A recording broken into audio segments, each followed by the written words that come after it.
Good afternoon. आप सभी का स्वागत है हमारे चैनल पर। तो देखिए, आज हम करने वाले हैं द रेड ट्रैप और fourth chapter of book flamingo the rat trap. Red trap का मतलब होता है कि रेड का मतलब होता है कि चूहा, और ट्रैप का मतलब जो उसको ट्रैप कर ले, जैसे कि हमारा ऊपर ये लगा हुआ है जिसको हम पिंजरा बोल देते हैं। ठीक है, तो द रेड ट्रैप जो हमारी स्टोरी है वो एक ऐसे रेड ट्रैप सेलर के बारे में है जो इसको खुद बनाता है और बेचता है। Okay, so let's start our chapter now. इसको थोड़ा सा जूम कर लेते हैं। ठीक है, तो देखिए अब हम शुरू करते हैं पढ़ना अबाउट द ऑथर के बारे में। Selma Lagerlof 1858 to 1940। Selma Lagerlof was born in 1858 and died in 1940। was a Swedish writer whose stories have been translated into many languages। कि एक स्वीडिश की रहने वाली है। ठीक है, स्वीडिश राइटर है, कि स्वीडिश लैंग्वेज में लिखती है ये। ठीक है, और क्या है कि इसके जो स्टोरीज़ है ना वो बहुत सारे लैंग्वेज में ट्रांसलेट की गई है। A universal theme runs through all of them. कि सभी की सभी जितनी भी उनकी स्टोरीज हैं उन सभी में एक ही जैसी जो थीम है वो रहती है। A believe that the essential goodness in a human being can be awaken through understanding and love. वो क्या है, एक बिलीव है, एक विश्वास है कि किसी भी व्यक्ति में जो गुडनेस है वो लाई जा सकती है, जगाई जा सकती है। किसके थ्रू? अंडरस्टैंडिंग और लव के थ्रू, समझ और प्यार के द्वारा। This story is set amidst the minds of Sweden rich in iron ore. कि ये जो स्टोरी है ये भी कहाँ की है? ये है स्वीडिश की माइंड्स की है। माइंड्स का मतलब होता है जो खाने हैं स्वीडिश में, स्वीडन की खानों की है, जो किस में भरपूर है? रिच इन आयरन और लोह अयस्क में भरपूर हैं जो। Which figure large in the history and legends of that country. जो है जो हिस्ट्री में है, जो जिसकी बहुत ज़्यादा मतलब महत्वपूर्ण था, एक लार्ज फिगर को शो करता है, यानी अपनी इंपॉर्टेंस को दिखाता है और उस कंट्री के लीजेंड को शो करता है। ठीक है, the story is told somewhat in the manner of a fairy tale. जो स्टोरी है वो इस तरीके से बताई गई है जैसे कि कोई फेयरी टेल सुनाई जाती है, कोई फेयरी टेल बताई जाती है। ओके, सो देखते हैं कुछ एक वर्ड्स हैं हमारे यहाँ पर, इनका मीनिंग देख लेते हैं। कि बॉडी एंड सोल टुगेदर, मतलब कि इतना खाना या इतना कमाना जिससे अपनी बॉडी और सोल को इकट्ठा रखा जा सके। मतलब क्या है कि जिससे अपने लाइफ चलाई जा सके, रोटी कपड़ा और मकान तैयार करना। ठीक है, नेक्स्ट है plots along the road. Plots along the road यानी कि जो सड़क के किनारे किनारे चलते हैं या सड़क पर घूमते हैं, घुमक्कड़ टाइप के जो लोग होते हैं वो। इम्पेंटरेबल प्रिजन, इम्पेंटरेबल प्रिजन मतलब कि जिसको कैद किया गया है, एक ऐसी कैद जिससे छूटना मुश्किल हो जाता है। Eased his way, eased his way मतलब अपना रास्ता आसान कर लेना। Things have gone down hill, things have gone down hill मतलब सब कुछ है जो अब ऐसा लग रहा है जैसे सब कुछ तबाह होने वाला है, अब मैं लुटने वाला हूँ। ठीक है, नेक्स्ट है hunger gleamed in his eyes, मतलब कि भूख है जो उसकी आंखों में नजर आना, मतलब कि पावर्टी को शो करना। अनवांटेड जॉय मतलब जो कभी ना चाहा हो, एक ऐसी खुशी। Nodded a haughty consent, nodded का मतलब होता है कि सिर को हिलाना, एक हॉटी कंसेंट में। Fallen into a line of thought मतलब कि गंभीर विचारों में खो जाना। So let's read our chapter now. Once upon a time there was a man who went around selling small red trap of wire। कि एक बार एक आदमी था जो क्या करता था, घूमता घूमता है जो जो रेड ट्रैप थे, छोटे रेड ट्रैप वायर के बने हुए, उनको बेचता था। He made them himself at odd moments from the material he got by begging in the stores or at the big farms। कि वो है जो इनको खुद से बनाता था, किससे? उस मटेरियल से जो वो मांग करके लाता था बड़े बड़े स्टोर से और बड़े बड़े फार्म से। बट इवन सो, लेकिन इसके बावजूद the business was not specially profitable. जो बिजनेस था वो इतना ज़्यादा उसके लिए प्रॉफिटेबल नहीं था, लाभदायक नहीं था। So he had to resort to both begging and petty thievery to keep body and soul together. इसलिए उसको है जो क्या करना पड़ता था, अपनी लाइफ चलाने के लिए उसको क्या करना पड़ता था, बेगिंग करनी पड़ती थी, और छोटी मोटी, पेटी मीन्स छोटी मोटी, थीवरी मीन्स चोरी करनी पड़ती थी उसको, ताकि है जो अपनी आजीविका चला सके, अपना पेट भर सके। इवन सो, इसके बाद भी हिज क्लोथ्स वर इन रैग्स, उसके जो कपड़े थे वो बिल्कुल ही धसे पसे से थे, बिल्कुल भी अच्छे नहीं थे, रैग्स थे। हिज चीक्स वर संकन, उसके जो चीक्स थे, उसके जो गाल थे वो पिचके हुए थे। And hunger gleamed in his eyes, और जो भूख थी वो अभी भी उसकी आंखों से झलकती थी। No one can imagine how sad and monotonous life can appear to such a vagabond who plods along the road. कि कोई भी नहीं इमेजिन कर सकता कि किस तरीके की सैड, उदासी भरी, मोनोटोनस, अकेली जो ज़िंदगी है वो एक वेगाबॉन्ड, वेगाबॉन्ड का मतलब होता है कि जो घुमक्कड़ होता है, जो जगह जगह घूम घूम के अपना सामान बेचता है, वो जीता है। Who plods along the road, जो सड़क के किनारे किनारे चलता है, सड़क पर रहता है। Left to his own meditations, अपनी सारी चीज़ों का है जो वो छोड़ देता है। But one day this man had fallen into a line of thought, लेकिन एक दिन इस आदमी के दिमाग में एक विचार आया, which really seemed to him entertaining, जो उसको खुद भी कैसा लगा, बहुत एंटरटेनिंग लगा. He had naturally been thinking of his rat trap when suddenly he was struck by the idea that the whole, कि एक दिन वो अपने रेड रैप के बारे में सोच रहा था, जब एकदम अचानक से उसके दिमाग में एक आइडिया आया कि ये पूरा का पूरा the whole world about him, कि जो पूरा का पूरा वर्ल्ड है वो सारा उसी के बारे में है. The whole world with its land and seas, जो पूरा का पूरा वर्ल्ड है वो इसकी लैंड के साथ में, इसकी सीज के साथ में, it's cities and villages was nothing but a big red trap, कि जो पूरा संसार है इसकी ज़मीन के साथ में, इसकी समुद्रों के साथ में, इसके शहर के साथ में, इसके गाँव के साथ में, वो कुछ भी नहीं है, बस एक बड़ा रेड ट्रैप है. It had never existed for any other purpose than to set baits for people, ये किसी और पर्पज़ के लिए नहीं है यहाँ पर, ये सिर्फ है जो लोगों को लुभाने के लिए है. इट्स सेट बेट्स का मतलब होता है कि लुभावना, किसी चीज़ को जो अपनी तरफ आकर्षित करना, ठीक है, लोगों को आकर्षित करता है. It offered riches and joys, shelter and food, heat and clothing, exactly as the rat trap offered cheese and pork. As soon as any one let himself be tempted to touch the bait, it closed it on him and then everything came to an end. ये offer करता है riches, ठीक है, ये महंगी महंगी चीज़ें, उस खुशी को, उस शेल्टर यानी आश्रय को, खाने को, हीट को, ठीक है, उस गर्मी को और कपड़ों को, वो उन सब चीज़ों को ऑफ़र करता है. एग्जैक्टली ऐसे ही जैसे रेड ट्रैप होता है हमारा, जो पिंजरा होता है, हम उसमें रोटी लगा देते हैं किसी भी चूहे को पकड़ने के लिए, और चूहा उस रोटी की तरफ आकर्षित होकर के उसमें भागता हुआ आता है, और जैसे ही वो टच करता है उस बेट को, टच करता है उस रोटी को, तो एकदम से क्या होता है, वो उसके अंदर कैद हो जाता है, और फिर सब कुछ वहीं पर ख़त्म हो जाता है, और उसकी लाइफ है जो वहाँ से निकल जाती है फिर, ठीक है. तो इसने बोला है कि जो संसार है, जो दुनिया है, वो भी लोगों को ऐसे ही अपनी तरफ आकर्षित करता है, और जैसे ही कोई इस लालच में आ जाता है कि मुझे ये चाहिए वो चाहिए, फिर वो फंस जाता है. The world had of course never been very kind to him, जो दुनिया है वो बिल्कुल भी उसके लिए बिल्कुल भी काइंड नहीं है, दयालु नहीं है. So it gave him unwanted joy of think ill of it in this way, तो इसीलिए उसको खुशी मिलती है कि वो इस तरीके से उन बुरी चीज़ों के बारे में सोचता है, ठीक है, उनके बारे में इतना बुरा सोचता है. It became a cherished pastime of his during many dreary ploddings to think of people he knew who had let themselves be caught in the dangerous snare and of others who were still circling round the bait. तो वो जो है, ये सारी चीज़ें हैं जो सोचता रहता है, अपने अपने टाइम का जो पास करता है, ठीक है, कब, जब वो प्लॉटिंग करता रहता है, जब वो इधर से उधर घूमता रहता है, और वो उन लोगों के बारे में भी ऐसा सोचता रहता है. ही न्यू, वो जानता है कि जो लोग हैं वो खुद को जो इस डेंजर में फंसा रहे हैं, इस डेंजर में लेकर के आ रहे हैं अपने आप को, और कुछ एक हैं जो क्या कर रहे हैं, बस इस बेट के चारों तरफ सर्कल लगा रहे हैं, वो अभी इसकी पकड़ में नहीं आए हैं. कुछ लोगों को तो उस बेट ने पकड़ लिया है, ठीक है, जकड़ लिया है अपने अंदर. उन रिच पीपल के ऊपर कटाक्ष किया गया है, उन हाई क्लास सोसाइटी के ऊपर इसने बात की है कि जो अच्छे से खाते हैं, रहते हैं, मौज उड़ाते हैं, जो बिल्कुल भी जो लोअर क्लासेस है उसके बारे में सोचते ही नहीं हैं, ठीक है.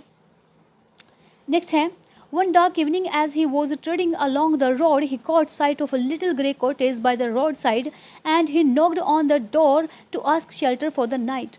एक दिन जैसे ही वो रोड के साइड पे जा रहा था, उसने क्या देखा, उसकी नज़रें कहाँ पड़ी, एक ग्रे कॉटेज पर पड़ी, जो कहाँ पर थी, रोड साइड पर थी. उसने क्या किया, जाकर के दरवाज़ा खटखटाया वहाँ पर, और शेल्टर मांगी, रात के लिए आश्रय मांगा. नोर वॉज ही रिफ्यूज, और उसको मना भी नहीं किया गया. Instead of the sour faces which ordinarily met him, कि उन सॉर फेसेस के अलावा, उन खट्टे फेसेस के अलावा, मतलब ऐसे फेसेस के अलावा जो उसको देख करके नाक चिढ़ाते थे कि ये आ गया भिखमंगा, ठीक है, उनके अलावा उसको क्या मिला, ऑर्डिनरली जो उसको हमेशा मिलते थे. The owner who was an old man without wife और child was happy to get someone to talk to in his loneliness. उसको एक ऐसा आदमी मिला, एक ऐसा ओल्ड क्रॉफ्टर आदमी मिला जो अकेला रहता था, बिना अपनी वाइफ और बिना अपने बच्चों के, जो उसको पा करके बहुत ज़्यादा खुश हुआ, क्योंकि उसको लॉनलीनेस में कोई एक ऐसा साथी मिल गया जो उससे बात कर सके.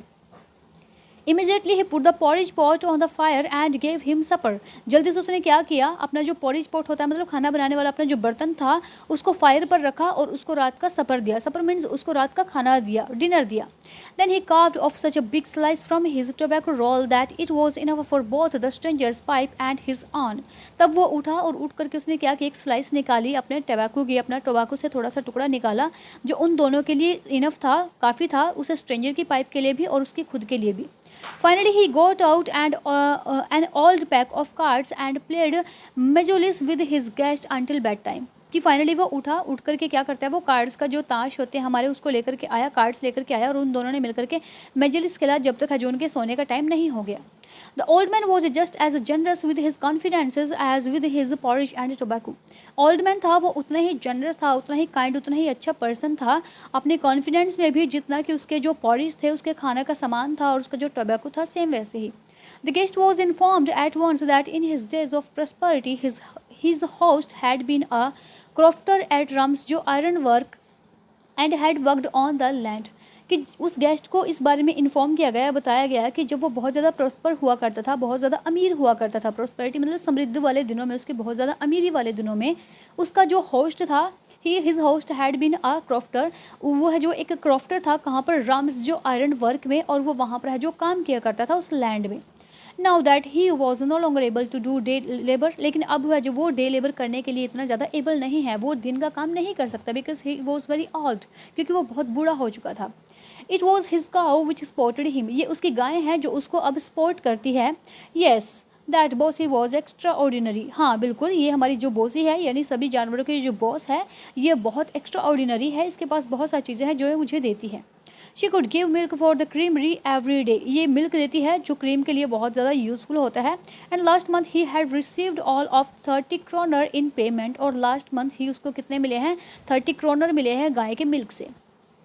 The stranger must have seemed incredulous, जो स्ट्रेंजर होता है वो थोड़ा ऐसा लगता है कि जैसे उसकी बातों पर बिलीव नहीं कर रहा है, इनक्रेडिलस मतलब थोड़ा सा उस पर ट्रस्ट नहीं कर रहा है। For the old man got up and went to the window, कि वो क्या करता है, ओल्ड मैन उठता है और विंडो के पास में जाता है। Took down a leather pouch which hung on a nail in the very window frame and picked out 3 wrinkled 10 kronor bills, वो उठता है और जाकर के एक लेदर का पाउच निकालता है जो नेल जो खूंटी पर टंगा हुआ होता है बिल्कुल ही विंडो के फ्रेम के पास में, वो उसको उतारता है और उसमें से 3 रिंकल्ड यानी कि 3 बार जो फोल्ड हुआ हुआ 10 क्रोनर का बिल होता है उसको निकालता है। These he held up before the eyes of his guest, कि ये देखो ये रहे, वो अपने गेस्ट को उनको दिखाता है, नॉडिंग नोइंगली, और वो जानते हुए सब कुछ जानबूझ के अपने जो गर्दन है से हिलाता है। एंड और उसके बाद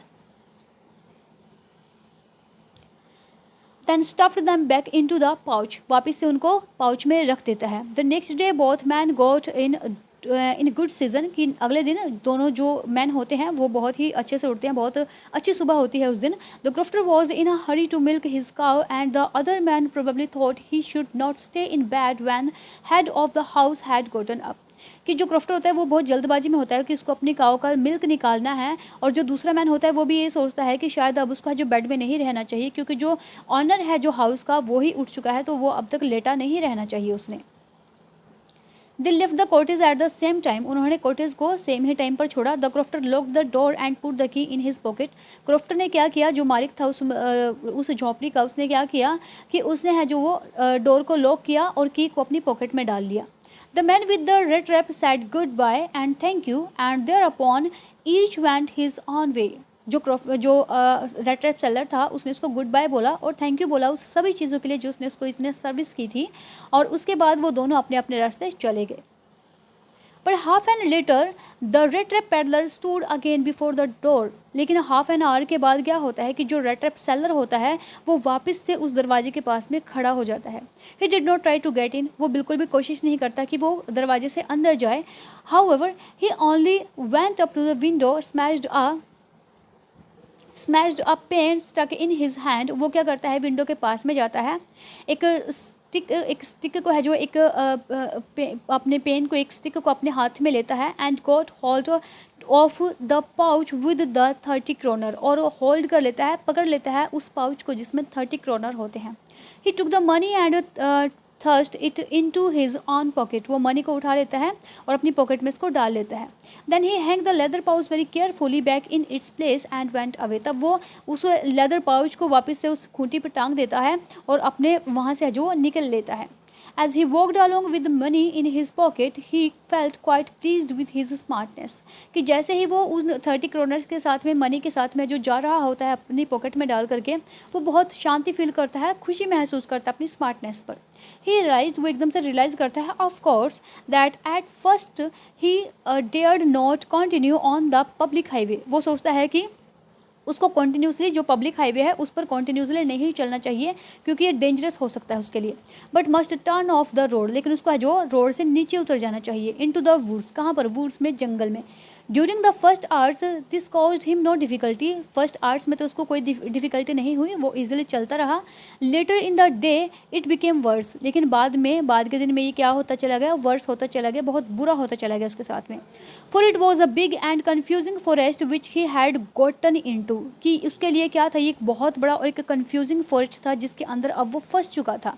ही ट्राइड, उसने कोशिश की, टू बी श्योर, अपने आप को श्योर करने की, to walk in a definite direction, कि वो एक ही डायरेक्शन में चले। But the path is twisted back and forth so strangely, लेकिन जो पाथ थे, जो रास्ते थे, वो इतने ज़्यादा ट्विस्टेड थे और इतने ज़्यादा स्ट्रेंज थे कि वो चल ही नहीं पाया। He walked and walked without coming to an end of the wood, वो सिर्फ चलता रहा जिसका कोई अंत नहीं था उस वुड में। And finally he realize that he had only been walking around in the same part of the forest, और फिर फाइनली उसको लास्ट में रियलाइज़ होता है कि वो तो बार बार जंगल के एक ही पार्ट में बार बार घूम घूम करके आ रहा है। All at once he recalled his thoughts about the world and the red trap, अब दोबारा से वो है जो रिकॉल करता है अपने उन थॉट्स को, दोबारा से सोचता है उस वर्ल्ड के बारे में, उस रेड ट्रैप के बारे में। Now his own turn had come, अब उसकी खुद की बारी आ गई थी। He had let himself be fooled by a bait and had been caught, उसने खुद को है जो मूर्ख बनने दिया एक बेट के लिए, उन 30 करोनर के लिए, और अब वो यहाँ पकड़ा गया। The whole forest with its trunk and branches, its thickest and fallen logs closed in upon him like an impenetrable prison from which he could never escape, कि जो पूरा का पूरा जो फॉरेस्ट है, पूरा का पूरा जो जंगल है, वो इसके बड़े बड़े तनों के साथ में, इसके ब्रांचेस के साथ में, इसके थिकेस्ट फॉलन लॉग्स के साथ में उसको जो जकड़ रहा है, उसको ऐसे लग रहा है जैसे कि वो इम्पेनेट्रेबल प्रिजन हो गई है, जैसे कि उसके लिए कैद हो गई है, जिससे वो खुद को कभी भी एस्केप नहीं कर सकता, खुद को कभी भी नहीं बचा सकता। इट वॉज लेट इन दिसंबर, ये दिसंबर की लेट में था, लास्ट में था बिल्कुल ही, ठीक है, लेट हो गई थी। Darkness was already descending over the forest, जो डार्कनेस थी, अंधेरा था, वो पूरे फॉरेस्ट पर, पूरे जंगल पर छा गया था। This increase the danger and increase also his gloom and disappear, ये उसके लिए खतरा पैदा कर रहा था, एंड ऑल्सो उसके लिए ग्लूम, ग्लूम का मतलब कि उदासी, ठीक है, उदासी, और उसके लिए डिस्पेयर, निराशा भी पैदा कर रहा था, ठीक है, बिल्कुल धुंधला या अंधेरा। फाइनली ही सा नो वे आउट, उसको कोई भी रास्ता है जो वो नहीं मिला अंत तक भी। And he sank down on the ground, और वो जमीन में धंसता चला गया। टायर्ड टू डेथ, वो अपनी मौत से हार चुका था। Thinking that his last moment had come, और ये सोच रहा था कि उसका लास्ट अंतिम समय जो है अब वो पास आ गया है। But just as he laid his head on the ground he heard a sound, a hard regular thumping, लेकिन जैसे ही वो अपनी गर्दन है जो उठाता है ग्राउंड से, वो एक आवाज़ सुनता है, जो किसकी आवाज़ होती है? एक रेगुलर थम्पिंग की आवाज़ होती है, थपथपाने की आवाज़ होती है। There was no doubt as to what that was, ये इसमें बिल्कुल भी डाउट नहीं है कि ये क्या था। ही रेज्ड हिमसेल्फ, उसने खुद को उठाया। Those are the hammer strokes for an iron mill, उसने क्या सोचा कि ये हैमर स्ट्रोक है, ये हथौड़े की आवाज़ है जो कहाँ से आ रही है? आयरन मिल से आ रही है। There must be people nearby, यहाँ शायद आसपास में कहीं ना कहीं लोग होंगे। He summoned all his strength, got up and staggered in the direction of the sound, वो उसने अपने आप को उठाया, अपनी पूरी जो स्ट्रेंथ थी उसको इकट्ठा किया और उस दिशा में चलना शुरू किया जहाँ से आवाज़ आ रही थी। The Ramsjo iron works, which are now closed down, were not so long ago a large plant with smelter, rolling mill and forge. Ramsjo iron work जो अब बंद हो चुकी थी, जो उसको काफ़ी लंबा टाइम नहीं हुआ था अपने लार्ज प्लांट के साथ में, अपने स्मेल्टर के साथ में, अपने रोलिंग मिल्स के साथ में और फोर्ज के साथ में, अब जो बंद पड़ी थी। In the summer time, long lines of heavily loaded barges and scows slid down the canal, which led to a large inland lake, and in the winter time, the roads near the mill were black from all the coal dust which sifted down from the big charcoal crates. Summer time पर क्या होता है कि जो heavy जो गाड़ी होती हैं वो लद करके जाती हैं यहाँ से, ठीक है, इस कैनल के साइड में से। कैनल का मतलब होता है कि जो छोटी नहर होती है हमारी, उस नहर के साइड में से, which led a in lake, large in lake, ठीक है, जो है जो एक लार्ज इन लेक में से है जो वो गुजरती है, बनती है। And in the winter time, और विंटर टाइम में क्या होता है कि जो रोड होती है उस आयरन मिल के साथ में वो बिल्कुल ही ब्लैक हो जाती है, कोल की डस्ट से जो है जो शिफ्ट कर दी जाती है यहाँ से, बड़े बड़े जो चारकोल क्रेटर्स होते हैं उनमें, क्रेट्स होते हैं उनमें, उनसे गिरती है, जो चारकोल के क्रेट्स होते हैं उनसे गिरती रहती है वो धूल। During one of the long dark evening just before Christmas, कि लॉन्ग डार्क इवनिंग में वो क्रिसमस से बिल्कुल ही पहले, the master smith and his helper sat in the dark forge near the furnace waiting for the pig iron which had been put in the fire to be ready to put on the anvil.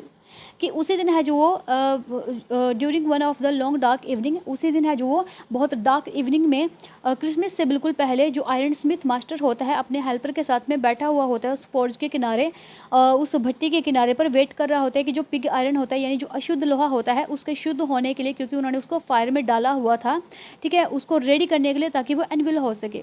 Every now and then one of them got up to stir the glowing mass with long iron bar, returning in a few moments, dripping with perspirations। ठीक है, कि हर बार में कोई उनमें से एक उठता और उठ करके उस जो लोहे की छड़ थी उसको थोड़ा सा हिला करके आ जाता था, आयरन बार को थोड़ा सा हिलाता था और वापस से तो कुछ टाइम में ही अपने प्लेस पर वापस है जो आकर के बैठ जाता था। दो, एज वॉज द कस्टम, जैसे कि ये पूरा कस्टम बन चुका था, उनका कस्टम बन चुका था, यानी कि तरीका बन चुका था कि एक जाएगा हिलाकर आएगा फिर दूसरा जाएगा वो हिलाकर आएगा।